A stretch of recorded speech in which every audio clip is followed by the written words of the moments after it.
오늘은 중국사에서 가장 중요한 사건 중 하나로 평가받고 있는 아편전쟁에 대한 이야기입니다. 먼저 배경을 알아야 이야기가 재밌을 테니 살짝 배경을 알아보고 시작해보죠. 19세기 중반 무렵 영국을 비롯한 유럽의 국가들은 산업혁명으로 이전 시대와는 비교할 수 없을 정도의 생산력 발전을 이뤄냈습니다. 그리고 자본주의를 통해 산업은 경쟁과 발전을 거듭하며 새로운 세계를 만들어가고 있었죠. 한편 중국, 당시 청나라는 유럽의 강대국들과는 달리 세계의 흐름을 읽지 못하고 말 그대로 살던 대로 살아가고 있었습니다. 영국의 급진주의자 존 윌크스는 중국은 어떤 새로운 것도 받아들이지 않음으로써 언제나 패자의 편에 속할 것이다 라며 충고를 하기도 했지만 청나라는 귀를 막고 있었죠. 청나라가 서양권의 사람들의 입에 오르내린 이유는 이 당시에 서양과 청나라는 꽤 활발한 무역을 하고 있었기 때문에 지식인들이 청나라에 대한 이야기를 많이 했거든요. 청나라의 오만함은 곧 유럽권과의 무역 문제로 번졌고 1839년부터 1949년까지 한 세기가 넘는 기간 동안 서양과 일본 제국주의에 의해 침탈을 당하는 결과를 낳았습니다. 중국 사람들은 이 시기를 약 100년간 국가적 치욕을 겪었다고 해서 백년국치라 부르는데 백년국치 중에서도 중국인에게 가장 큰 트라우마를 안겨준 전쟁이 바로 아편전쟁이죠. 그럼 아편전쟁 이야기 본격적으로 시작해볼까요?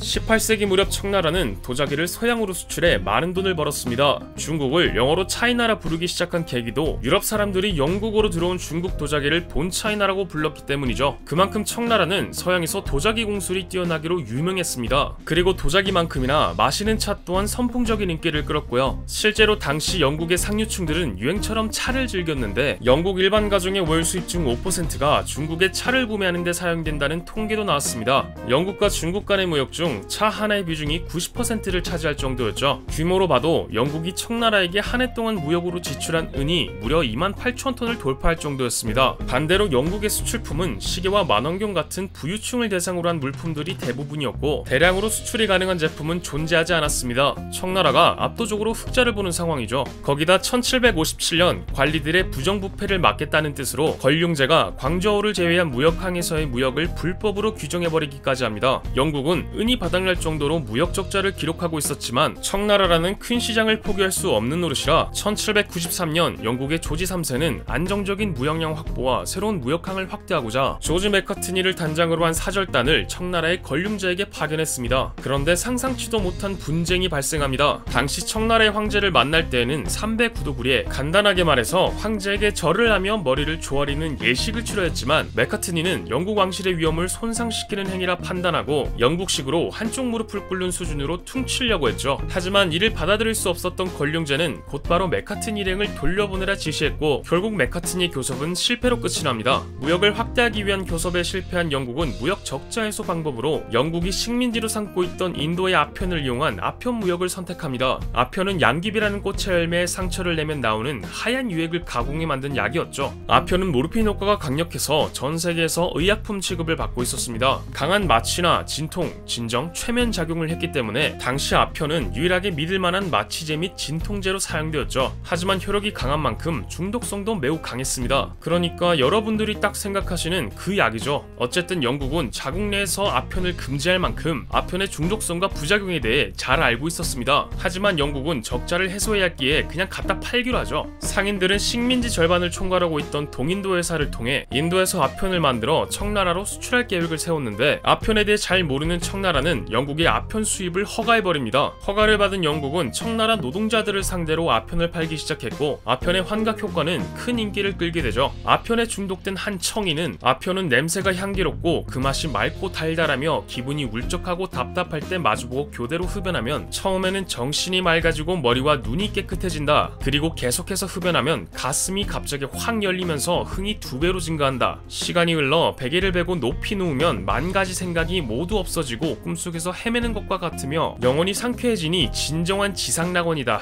라고 기록할 정도였으니 뭐 확실히 좋긴 좋았나 봅니다. 아편은 현실에서 벗어날 수 있는 도피처가 되었고 19세기에 이르면서 더욱 폭발적이게 인기를 끌게 되죠. 처음에 중국으로 보내진 아편은 약 4,500상자에 불과했으나 아편 전쟁이 일어나기 직전에는 4만 상자를 넘어서기에 이를 정도였습니다. 4만 상자면 100만 명의 아편 중독자를 충족시키기엔 충분한 양이었고요. 결국 청나라의 남성 4분의 1이 아편에 중독되어 버렸습니다. 지위가 높은 사람들도 예외는 아니었죠. 신분과 나이 상관없이 아편을 피워댔습니다. 점점 아편을 찾는 사람들이 많아지자 아편을 밀수입해오거나 직접 양귀비를 키워서 아편을 구하는 사람들까지 생겨났죠. 당연한 수순으로 아편에 중독되어 일가족을 팔아넘기기도 했으며 아편을 사느라 파산하는 사람들도 생겨났죠. 아편의 심각성을 깨달은 중국은 1780년, 1796년, 1799년 세 차례에 걸쳐서 아편 금지령을 내렸지만 이미 인구의 반 이상이 아편 중독 증세를 보였기 때문에 쉽지 않았고 영국 또한 아편으로 인해 무역 적자를 해결했기 때문에 금지령을 받아들일 생각이 없었습니다. 1839년 이 상황을 지켜보던 당시 청나라의 황제 도광제는 아편 중독 상황을 해결하기 위해 당시 호광 총독인 임칙서에게 광저우로 가라는 명을 내립니다. 황제의 칙명을 받은 임칙서는 광저우로 내려가 아편 판매를 금지시키고 아편을 몰수할 것을 명령했죠. 아편을 피우다 걸린 사람들은 모두 잡아서 처벌했으며 몰수한 아편 28,000권을 불태웠고 부패한 관리들을 엄벌에 처했습니다. 그리고 아편의 근원지인 영국의 빅토리아 여왕에게 청나라 아편 문제에 대해 관여해달라고 편지를 썼습니다. 편지의 내용을 간략히 요약해보자면 귀국은 중국에서 6, 7마일이나 떨어져 있습니다. 그런데 큰 소득을 노리는 오랑캐의 배는 이곳에서 상업을 하러 옵니다. 중국의 부가 오랑캐들의 이익이 되는 것이지요. 결국 오랑캐들이 가져간 부는 전부 중국의 마땅한 몫이라는 말입니다. 그런데 그들이 무슨 권리로 독이 되는 마약으로 중국의 백성들을 해칩니까? 질문을 허락하신다면 묻겠습니다. 당신의 양심은 어디에 있습니까? 임칙서의 편지를 받은 영국 정부는 두 가지의 세력으로 나뉘게 됩니다. 당장 청나라와 전쟁을 해야 한다는 전쟁파 세력과 그래도 전쟁은 안 된다는 전쟁 반대파 세력으로 말이죠. 하지만 영국은 아편 판매를 중단하게 된다면 다시 막대한 무역 적자를 볼 것이 뻔했기 때문에 여론은 청나라에 군대를 파견해야 한다는 쪽으로 움직이게 됩니다. 결국 271대 262표라는 아슬아슬한 투표 결과로 전쟁파의 손이 올라갔죠. 그렇게 1840년 6월 영국 해군은 군함과 병력을 이끌고 청나라 광저우의 앞바다로 향하며 제1차 아편 전쟁이 시작됩니다. 당시 청나라는 영국의 생각보다 전투력이 약했기 때문에 청나라는 일방적으로 영국한테 공격당하는 상황이 연출되었죠. 난징의 함락마저 기정사실화되자 청나라는 전쟁을 지속할 의지를 상실했고 영국의 환심을 사기 위해 임칙서를 파면시켰습니다. 하지만 영국은 홍콩을 할양하라는 조건을 걸었고 조건을 받아들일 수 없었던 청나라는 억지로 전쟁을 계속하게 됩니다. 버티다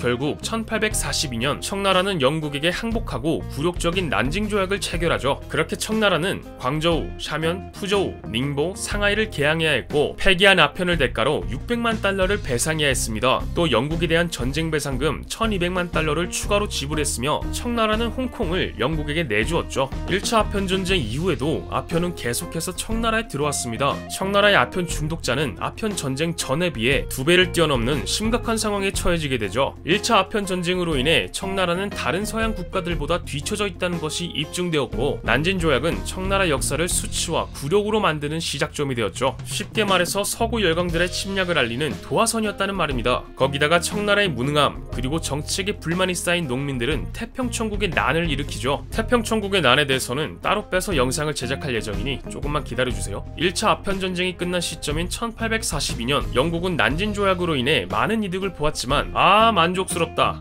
할만한 이득을 보지는 못했습니다. 이에 영국은 프랑스, 미국 연합국과 함께 조약 개정을 요구하게 됩니다. 체결했던 5개 항구보다 더 많은 항구를 개방과 아편 무역 합법화를 요구했죠. 하지만 청나라는 영국의 뜻에 응하지 않았고 영국은 또다시 무력을 행사하기 위해 전쟁을 시작할 수 있는 다른 구실을 찾아 나섭니다. 그러던 중 1856년 10월 영국인 소유의 에로오가 청나라 관리들의 단속에 걸리게 되었는데 어떻게 된 일인지 에로오에는 청나라 선원들만 타고 있었습니다. 중국인 해적들의 밀수선이었죠. 청나라는 단속을 하며 정당한 공무 집행을 하려 했지만 영국은 이때다 싶었는지 단속 과정에서 에로에 걸려있던 영국 국기를 훼손한 것은 영국의 위엄을 훼손한 것이나 다름없다며 시비를 걸었죠. 프랑스 또한 선교사인 오기스트 샤프들랭이 청나라 신도들을 선동해 반란을 일으키려다 처형된 것을 계기로 삼아 청나라에게 배상을 요구했죠. 그리고 당시 청나라는 1차 아편전쟁에서 영국에게 완전히 패배함으로써 이미 제국의 위상을 잃은지라 영토만 크고 국력은 약한 국가로 인식이 되어 있었기 때문에 이 사실을 인지하고 있었던 러시아와 미국도 영국의 연합군으로 참전하게 됩니다. 그렇게 1856년 10월 8일 제2차 아편전쟁에 막이 올랐죠. 영국과 프랑스 연합군은 홍콩을 거점 삼아 광저우 시내를 빠르게 점령하고 곳곳에 불을 질러 민간인을 죽였습니다. 그리고 압도적인 해군력을 이용해 양쯔강 일대에서 전투를 벌이고 북상해 베이징의 관문인 텐진까지 점령해버렸죠. 미국과 러시아도 참전은 했으나 군사적인 도움을 주지는 않았습니다. 아무튼 수도까지 다다른 연합 연합군을 보고 불안해진 청나라는 1858년 6월 텐진 조약을 체결하게 되죠. 조약의 내용은 다른 조약과 마찬가지로 항구 개방과 아편 합법화, 전쟁 배상금 지불이었습니다. 그리고 청나라 수도인 베이징에 동맹국의 공사관을 설치해야 했죠. 텐진 조약에 따라 베이징 공사관에 파견된 외교관들은 영국과 프랑스 군대의 보호를 받으며 베이징으로 갔습니다. 청나라는 베이징에 외교관들이 들어오는 건 허용하지만 군대는 수도에 들어올 수 없다며 반대하고 나섰죠. 조약을 체결하려는 연합군과 체결을 반대하는 청나라 군대가 다시 서로 대립하게 되었고 또다시 전투가 일어납니다. 아이러니하게도 이 전투에서 영국 함대는 참패하고 말았죠. 하지만 승리의 기쁨도 잠시 영푸 연합군은 패배를 서록하고자 약 8배가 넘는 병력과 군함을 이끌고 나타났습니다. 그러고는 무서운 속도로 베이징을 향해 나아갔죠. 중간에 겁을 먹은 청나라는 평화협상을 제의했지만 당연히 거절당합니다. 결국 청나라는 수도인 베이징을 공격당하게 되었고 연합군은 청나라의 궁전인 원명원과 이화원을 불태워버렸죠. 두 궁전을 불태운 이유는 약탈했다는 증거를 숨기기 위해서였습니다. 실제로 원명원과 이화원엔 어마어마한 양의 귀금속과 보석이 쌓여 있었죠. 어쨌든 선택의 여지가 없었던 청나라의 황제 한풍제는 베이징에서 열화로 피신하며 영푸 연합군과 협상해야겠다고 생각하죠. 그렇게 1860년 10월 18일 베이징 조약이 체결되었습니다. 베이징 조약 이후 청나라는 텐진을 포함한 11개의 항구를 개항해야 했고 아편의 거래도 완전히 합법화가 되었습니다. 베이징 조약은 청나라의 몰락을 적나라하게 보여준 대표적인 사건이죠. 아편 전쟁과 태평천국의 난으로 인해 서양 기술을 배워야 할 필요가 있다고 느낀 청나라는 이홍장과 중국본 등의 한족 군벌 세력을 모아 양무운동을 시작합니다. 하지만 정작 전면적 근대화는 시행하지 않았죠. 실제로 무인 시험에서 여전히 말을 타거나 활을 쏘는 기술을 시험 과목으로 유지했을 정도였습니다.